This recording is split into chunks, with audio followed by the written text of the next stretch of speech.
നമസ്കാരം. NEET UG. ചോദ്യപേപ്പർ ചോർച്ചയുമായി ബന്ധപ്പെട്ട് രാജ്യവ്യാപകമായി ഉയർന്ന ശക്തമായ വിദ്യാർത്ഥി പ്രതിഷേധങ്ങൾക്കൊടുവിൽ കേന്ദ്ര വിദ്യാഭ്യാസ മന്ത്രി ധർമ്മേന്ദ്ര പ്രധാൻ രാജിവെച്ച സംഭവം ഇന്ത്യൻ രാഷ്ട്രീയത്തിൽ വലിയ ചർച്ചകൾക്ക് വഴി തുറന്നിരിക്കുകയാണ്. കോക്രോച്ച് ജനതാ പാർട്ടി നടത്തുന്ന പ്രക്ഷോഭങ്ങളും ഡൽഹി ജന്തർ മന്ദറിൽ പ്രമുഖ പരിസ്ഥിതി പ്രവർത്തകൻ സോനം വാങ്ചുക് ആരംഭിച്ച നിരാഹാര സമരവും ശക്തമായ പശ്ചാത്തലത്തിലാണ് ജൂലൈ 25-ന് പ്രധാനമന്ത്രി നരേന്ദ്രമോദിക്ക് പ്രധാൻ രാജി സമർപ്പിച്ചത്. കേവലം ഒരു മന്ത്രിയുടെ സ്ഥാനമൊഴിയൽ എന്നതിലുപരി വരും നാളുകളിൽ രാജ്യത്തെ രാഷ്ട്രീയ സമവാക്യങ്ങളെ എങ്ങനെ ബാധിക്കും എന്നതിനെക്കുറിച്ചാണ് ഭരണ പ്രതിപക്ഷ ചേരികൾ ഉറ്റുനോക്കുന്നത്. ഇന്ത്യൻ രാഷ്ട്രീയ ചരിത്രം പരിശോധിച്ചാൽ ഒരു മന്ത്രിയുടെ രാജി എന്നത് അപൂർവമായ ഒന്നല്ല.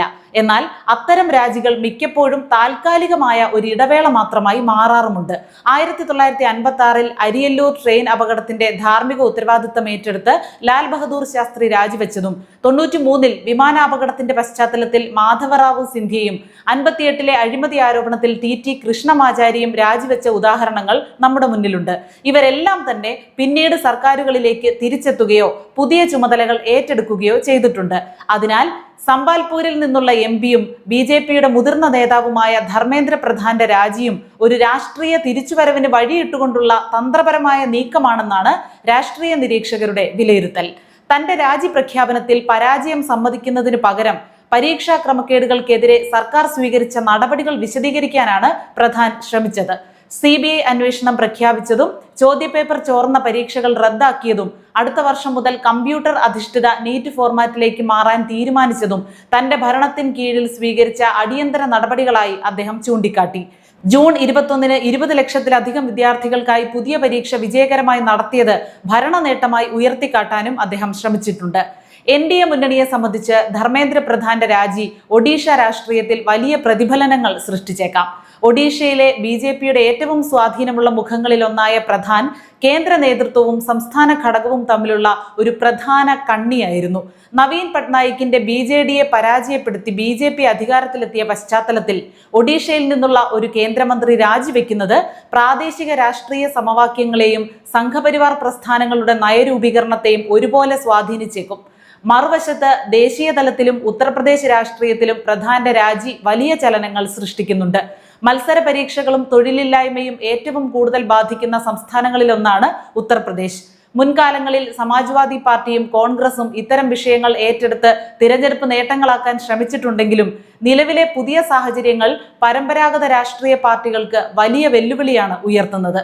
പരമ്പരാഗത രാഷ്ട്രീയ പാർട്ടികളുടെ വിദ്യാർത്ഥി സംഘടനകളിൽ നിന്നല്ല, മറിച്ച് സാങ്കേതിക വിദ്യയും സോഷ്യൽ മീഡിയയും കേന്ദ്രീകരിച്ച് രൂപപ്പെട്ട കോക്രോച്ച് ജനതാ പാർട്ടി പോലെയുള്ള പ്രസ്ഥാനങ്ങളാണ് നിലവിലെ സമരങ്ങളുടെ മുൻനിരയിലുള്ളത്. രാഷ്ട്രീയ പാർട്ടി ചിഹ്നങ്ങളോ പരമ്പരാഗത നേതാക്കളോ ഇല്ലാത്ത ഇത്തരം മുന്നേറ്റങ്ങൾ BJPക്ക് എന്ന പോലെ തന്നെ കോൺഗ്രസിനും സമാജ്വാദി പാർട്ടിക്കും സങ്കീർണമായ തന്ത്രപരമായ പ്രശ്നങ്ങൾ സൃഷ്ടിക്കുന്നുണ്ട്. യുവാക്കളുടെ പ്രക്ഷോഭത്തെ സ്വന്തം രാഷ്ട്രീയ അജണ്ടയിലേക്ക് മാറ്റാൻ പ്രതിപക്ഷ പാർട്ടികൾക്കും എളുപ്പത്തിൽ സാധിക്കുന്നില്ല. ഈ സാഹചര്യത്തിൽ സമരരംഗത്തുള്ള വിദ്യാർത്ഥികളുടെ പ്രതിഷേധത്തെ പ്രതിപക്ഷ മുന്നണികളിലേക്ക് വ്യാപിക്കാതെ തടഞ്ഞു നിർത്തുക എന്നത് ഭരണപക്ഷത്തിന്റെ തന്ത്രപരമായ ആവശ്യമാണ്. നീറ്റ് വിഷയത്തിൽ ഉയർന്ന പ്രതിഷേധത്തിന്റെ തീവ്രത കുറയ്ക്കാൻ പ്രധാന്റെ രാജി ഒരു പ്രഷർ വാൽവായി പ്രവർത്തിക്കുമെന്ന് സർക്കാർ കേന്ദ്രങ്ങൾ കരുതുന്നു. വിദ്യാർത്ഥി പ്രക്ഷോഭം മറ്റ് രാഷ്ട്രീയ പാർട്ടികളുടെ വിദ്യാർത്ഥി വിഭാഗങ്ങളുമായി ഔപചാരികമായി ലയിക്കാതിരിക്കാൻ ഈ രാജി സഹായിച്ചേക്കാം എന്നാണ് ദേശീയ മാധ്യമമായ NDTV റിപ്പോർട്ട് ചെയ്തത്. അതേസമയം പ്രക്ഷോഭങ്ങളെ രാഷ്ട്രീയ വൈരാഗ്യങ്ങൾ തീർക്കാൻ ഉപയോഗിക്കരുതെന്നും ദേശവിരുദ്ധ ശക്തികൾ സാഹചര്യം മുതലെടുക്കാൻ സാധ്യതയുണ്ടെന്നും ധർമ്മേന്ദ്ര പ്രധാൻ തന്റെ രാജി സന്ദേശത്തിൽ മുന്നറിയിപ്പ് നൽകിയിരുന്നു. സമരം ചെയ്യുന്ന വിദ്യാർത്ഥികളുടെ യഥാർത്ഥ ആവശ്യങ്ങളെ പ്രതിപക്ഷത്തിന്റെ രാഷ്ട്രീയ അജണ്ടകളിൽ നിന്ന് വേർതിരിച്ച് കാണിക്കാനുള്ള ബോധപൂർവമായ ശ്രമമായാണ് ഈ ഭാഷാപ്രയോഗം വിലയിരുത്തപ്പെടുന്നത്. വിദ്യാർത്ഥികളുടെയും യുവാക്കളുടെയും കടുത്ത അമർഷം തണുപ്പിക്കാനും പരീക്ഷാ സംവിധാനത്തിലുള്ള വിശ്വാസ്യത വീണ്ടെടുക്കാനും സർക്കാർ പ്രതിജ്ഞാബദ്ധമാണ് എന്ന് വ്യക്തമാക്കാനാണ് കേന്ദ്രം ശ്രമിക്കുന്നത്. പരീക്ഷാ നടത്തിപ്പിലെ സുതാര്യത ഉറപ്പാക്കാൻ വരും ദിവസങ്ങളിൽ കൂടുതൽ പരിഷ്കാരങ്ങൾ കൊണ്ടുവരും എന്നാണ് ഭരണപക്ഷത്തിന്റെ നിലപാട്. മറുവശത്ത് ഈ അവസരം കൃത്യമായി വിനിയോഗിച്ച് ഉത്തർപ്രദേശ് അടക്കമുള്ള സംസ്ഥാനങ്ങളിൽ തങ്ങളുടെ രാഷ്ട്രീയ അടിത്തറ വികസിപ്പിക്കാനാണ് സമാജ്വാദി പാർട്ടിയും കോൺഗ്രസും ശ്രമിക്കുന്നത്. എന്നാൽ സ്വതന്ത്രമായി ഉയർന്നു വന്ന ഈ വിദ്യാർത്ഥി പ്രക്ഷോഭത്തെ എത്രത്തോളം തങ്ങളിലേക്ക് അടുപ്പിക്കാൻ പ്രതിപക്ഷത്തിന് കഴിയും എന്നതിനെ ആശ്രയിച്ചിരിക്കും അവരുടെ രാഷ്ട്രീയ ഭാവി. പ്രധാന്റെ രാജി നീറ്റ് വിവാദത്തിന് ഒരു വിരാമമിടുമോ അതോ പ്രതിപക്ഷത്തിന് ഇതൊരു പുതിയ രാഷ്ട്രീയ ആയുധമാകുമോ എന്നത് വരും ആഴ്ചകളിലെ നയതന്ത്ര നീക്കങ്ങളെ ആശ്രയിച്ചിരിക്കും.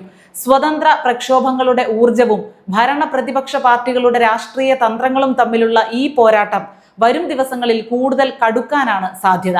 ചരിത്രം പരിശോധിച്ചാൽ വ്യക്തമാകുന്നത് പോലെ ഇന്ത്യൻ രാഷ്ട്രീയത്തിൽ ഒരു മന്ത്രിയുടെ രാജി എന്നത് ഒരു അധ്യായത്തിന്റെ അന്ത്യമല്ല, ഭരണഘടനാപരമായ മര്യാദകൾ കാത്തുസൂക്ഷിക്കുന്നതിനൊപ്പം തന്നെ രാഷ്ട്രീയ പുനരധിവാസത്തിനായുള്ള തന്ത്രപരമായ ചുവടുവെപ്പുകൾ കൂടിയാണിത്.